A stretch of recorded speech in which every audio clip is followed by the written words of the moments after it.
My name is Tomek, and at 18 years old I spent 2 months in Japan traveling all by myself with one goal in mind: to get a real life waifu. Now, I didn't articulate it like that, but that was the main idea behind it. I'm this guy learning Japanese.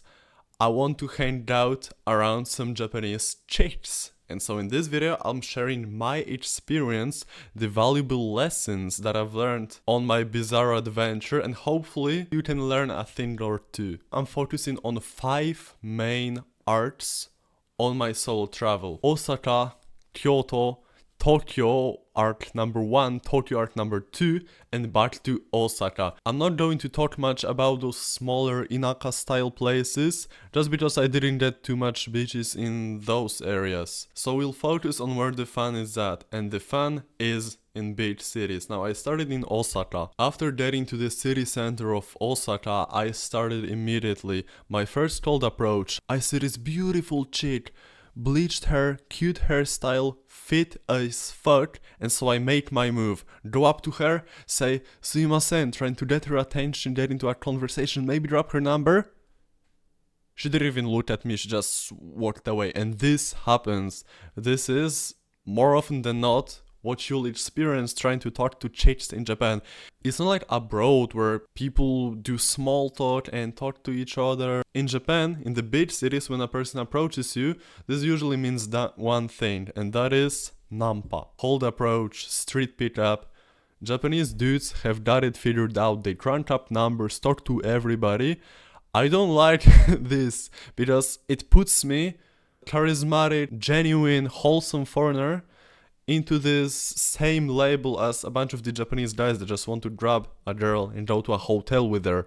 I was here trying to learn Japanese. I wanted to connect with that chick. I wasn't yet broke, and it was my first day in Osaka in a while, so my intentions were still pretty pure. But even though I knew that this is the experience that I will probably be ignored, the girl won't even get into a conversation with me, let alone reject me. From a rejection I can learn. It's like, oh, okay, fair enough, you have a boyfriend. Now, this hurts way more, being ignored. You finally muster up the courage, go and speak to that person, and it's like you don't even get the XP of speaking to that person because you did the hard thing, you commanded your legs to walk towards her, she didn't even look at you. That's what hurt me the most, but I got used to it. And you should realize that this is the reality before coming to Japan. Throughout this whole Osaka arc, I didn't hang out with much foreigners, not nearly as much as I did in Tokyo, and this led to a lot more of a Japanese experience, hanging out with the Japanese people. I feel like it prepared me a lot to understand the culture on a deeper level, so that then I could prove of value to my foreigner friends when we went out to party together. In Osaka, I took small steps trying to talk to every girl I found beautiful. Sometimes I did manage to find the courage, sometimes I chickened out. But I've learned one thing, that flow state is the most important. When you already spoke to a girl, you got her number, you spoke some Japanese, practice those Japanese phrases, you're already in the flow. Speaking to the next person is way easier. In Osaka, pretty much every single day was a W, probably because I was still in that motivated state, not really hurt too much. The novelty of Japan was filling me up and giving me that energy to push through being tired, being hangover, and hurt by rejection. So I still came back up, tried again the next day. After Osaka, I went to Kyoto. Immediately I was faced with 41 degrees weather. Not really the ideal environment to talk and socialize with people, so I'm not too proud of my Kyoto arc. I spent every day clubbing at bars. Now, it was my second time in Kyoto, and I already knew the places where the fun is at. I've already visited all the temples, all the places that I wanted to visit. But being able to go out every single night and talk to people isn't necessarily a good thing, and I will explain why. In Kyoto, I became very needy, just because every single day I would wake up at like 3 p.m, 4 p.m. It was boiling outside. Not really a point in going out before it gets dark, it gets a little bit colder, but still only going out to go out, to drink, talk to people, do some degenerate stuff, really took a toll on my psyche, and I could feel how those normies who just go out, party, drink every Friday feel like. I felt like I was chasing these girls instead of having the correct, healthy mindset of blessing people with my energy as a foreigner, with practicing my Japanese in a wholesome way. It was all about riz, it was all about aura, and not really about living in the present moment, about having like a healthy experience in Japan. But I still kept my standards high. There was a point where I managed to pull two girls and we went to a club together. We were partying with a bunch of my friends that I met earlier. And these two girls, they were into me. I kissed one of them, but they were just annoying. I found it out a couple hours into the night that they were really obnoxious. Like they weren't really that cool to be around. There was a point where one of them was just dancing. She got drunk randomly. She was dancing, she fell over, burnt me with a cigarette. I'm like, nah, oh hell nah, just left them and lost all interest in them. The biggest lesson in Kyoto, a practical takeout, was that you can always come back up after getting rejected, after ruining your mood. Because I was so needy in my Kyoto art, because I started pedestrializing the female interaction, I started only chasing girls, only the number, getting the Instagram, getting the pickup was important to me. And so when I didn't get it, when it was like a hurtful rejection, it ruined my mood immediately, right? But I realized, oh damn, it doesn't even matter. I can just do some push-ups, do some jumping jacks, talk to one person, smile, say konbanwa, wish them a good day, have a nice conversation without that desire to get female attention, just being genuine. Your mood immediately elevates. You can do it always, and it's important to notice your mood, to notice what emotions you're feeling in the moment, so that you can realize when you're going down that vicious spiral of just ruining your mood, getting into these bad vibes, feeling like the night is over, like there's no point in socializing, there's no point in staying here, talking to new people and having fun, I'll just go back or get drunk by myself.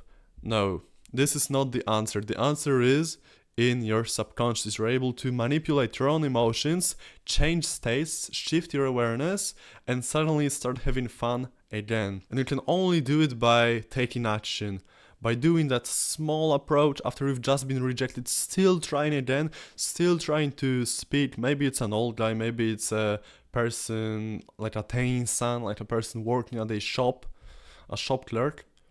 It's still enough to keep the ball rolling and snowball into a fun night, a fun experience. Between Kyoto and Tokyo, I visited about 4 or 5 different Japanese cities, including Hiroshima, Okayama, Fukuoka. Some of them you've probably heard about, right? Hiroshima, of course. Fukuoka is the biggest city south of Japan, I think so. Still a lot of fun, but it just wasn't the same as Osaka or Tokyo. It wasn't the same energy, and just that slight shift in the amount of people that I can hang out with, in the amount of people that I can really just speak to, enough to kind of choose from, it was enough to kind of ruin my experience and lose that energy. So when I went to Okayama, it would still be so hot outside, but there just wouldn't be this many people. There wasn't just enough stuff to do, so the heat really got to me. I spent a lot of time in the hostel, not really going out.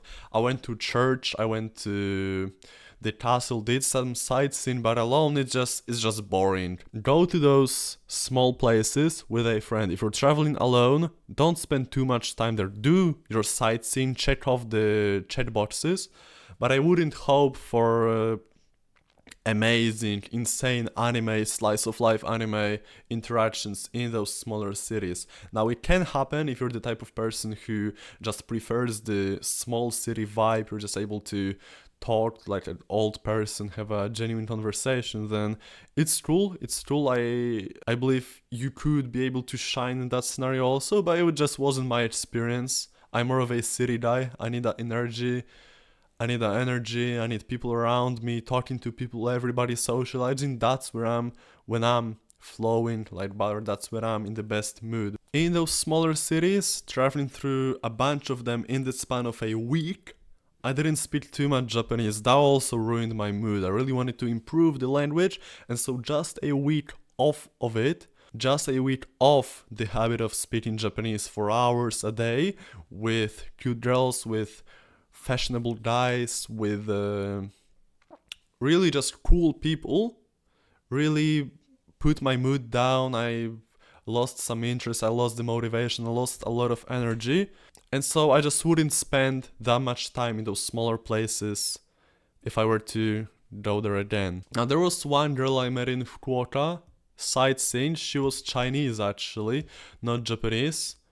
And I hung out with her during 2 days for like hours at a time, like the whole day out sightseeing, doing different activities, visiting some food stalls, getting drinks. That was interesting. I had a lot of fun. It was definitely a cool experience, like a random spontaneous date that took 2 days with a girl that I just randomly met at a bus stop.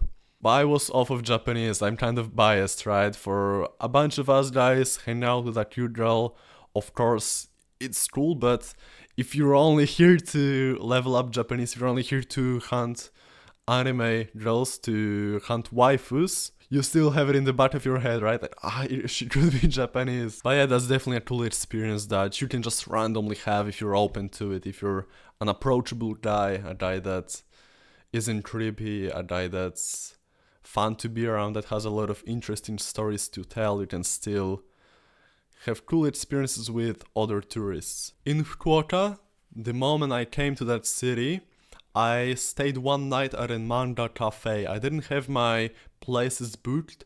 I booked them really just a couple hours before arriving at the city. It wasn't planned before the trip. I was doing it last minute. Cool experience, but spending more than 24 hours in like a goon pod with just a PC screen and not a very comfortable, spacious bed. It's a day is enough. So after that, I booked a hostel. The best decision I ever made. There's this hostel chain in Japan called Hive. Oh shit, I don't remember. Wait, let me check actually. I stayed at 3 locations. There was Akasaka Guest House Hive in Tokyo. There was Namba Hive in Osaka, and there was one more in Fukuoka. I don't remember the exact name, but it's a guest house. So basically, you have your own kind of capsule hotel bed, but then you're in a lobby with a bunch of other people, young people really traveling Japan, also experiencing the country. If you relate to me, you'd probably have a lot of fun staying in a hostel like that. And so after having a cool experience in a hostel, it was also really cheap, like 20 bahts, 30 bahts a night.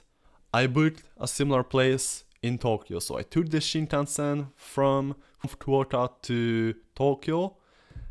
I arrived at Akasaka Guest House Hive. Immediately, the moment I get into the hostel lobby, before I even get my passport to check in, I dap up a dude sitting at the common area and dap up another dude. Yo, what's up? Some compliments like, oh dude, your hair is sick. Like, I like your hairstyle. Oh, I like the shirt. What are you doing after this? And basically, immediately I met 2 friends because I went with this extroverted mentality. Is the crucial idea behind traveling alone, that you need to be in a social flow state all the time. Doesn't matter if you're feeling down, doesn't matter if you are hangover, you need to be able to snap your fingers and immediately be able to socialize with other people. That's what made the Tokyo experience so unforgettable for me. So I met up with these guys. Couple hours later, we're in Shibuya. I don't remember too much of the Shibuya night. It was my first time in Tokyo in a long while. I missed the last train, slept on a curb till 5 a.m. So the next day I had to repent. I went to church, really. I didn't miss a single Sunday mass the whole time I was in Japan, the whole 2 months.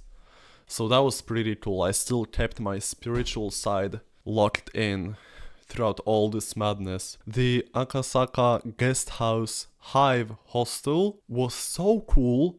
The people there, the most interesting people I've ever met. I loved the place so much that I kept extending the stay.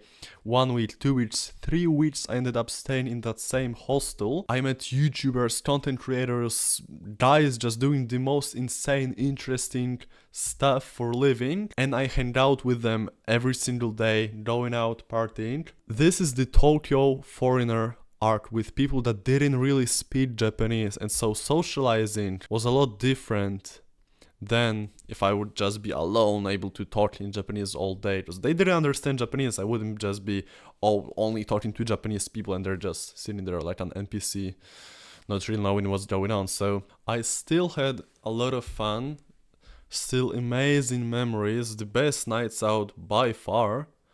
But if I could just change one thing, I would make them speak Japanese. Because they didn't, a couple nights ended in a similar way.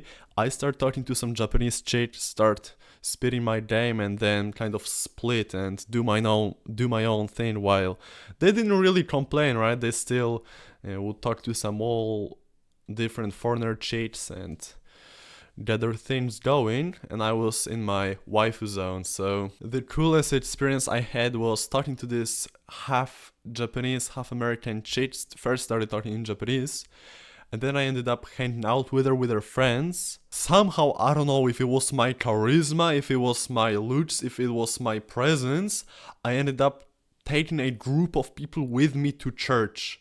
So we stayed in Shibuya till 5 a.m. 6 a.m. we take the train back to Akasaka, back to where I stayed at. I go to sleep for 2 hours. I think they went to a McDonald's. 2 hours later, 9 a.m., my alarm rings. I'm going outside, so sleep deprived, so hungover, meet up with these people, we take a taxi and go to church. So I also did my Christianity side quest throughout this trip. The second half of my stay in Tokyo, I started hanging out with a bunch of people that knew some Japanese, and that was the best experience ever. I'm telling you, if you study Japanese and you're able to hang out with other foreigners that also know the language, you're basically team working to raise up Japanese Huz in Japanese. You're able to help each other with vocabulary and have a lot of these inside jokes, which just makes it so much easier, so much more fun, challenging in a fun way. And that was my favorite lifestyle ever, just being able to go out with my Japanese IQ boys, other dudes who have a similar goal, really, speaking Japanese, and socialize all day. I actually helped a bunch of my homies who just knew a bit of Japanese to raise up a bunch of chicks. Like there was this one dude that came to Japan for a week's holiday. He was with his group all day, really. Managed to find one day to hang out with me. We hang around, walked around. I literally forced him, made him talk to Japanese girls in Japanese. And he's broken us Japanese. He got a bunch of Instagrams. The next day he messages me, sends me a picture.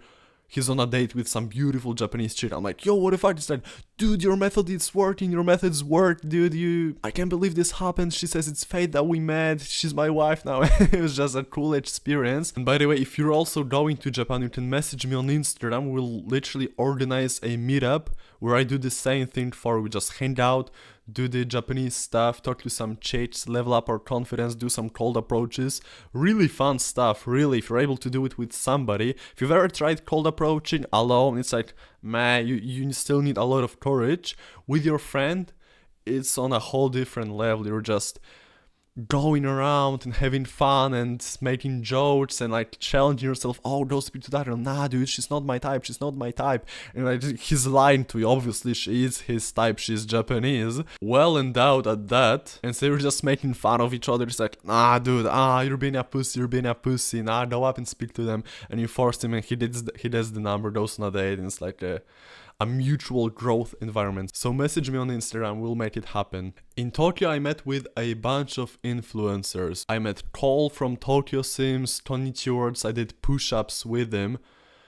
Rob CDE, he was streaming on Twitch, he's like a streamer, I think. And a bunch of people that you might recognize from the pictures, but it was so cool to hang out with these people, right? I had this mindset that there's only one Shibuya in the world, there's only one Shinjuku in the world, there's only one Japan, so where else are these people going to be? You might as well stumble across them, have a cool experience, hang out together, ask them the questions that you want, and you might even become friends with some of these people. So that was one of my mini goals throughout this Japan trip, to increase my network, if that makes sense. One day I met up with young James, you might know his YouTube channel. He was kind of doing like a tour trip for me, like a foreigner's view of Shinjuku, dark secrets of Japan. But then I was just talking with him, we were kind of trying to socialize. He was helping me socialize with other people because I was feeling a bit down, not really confident at that specific day. And then randomly a dude just approaches us.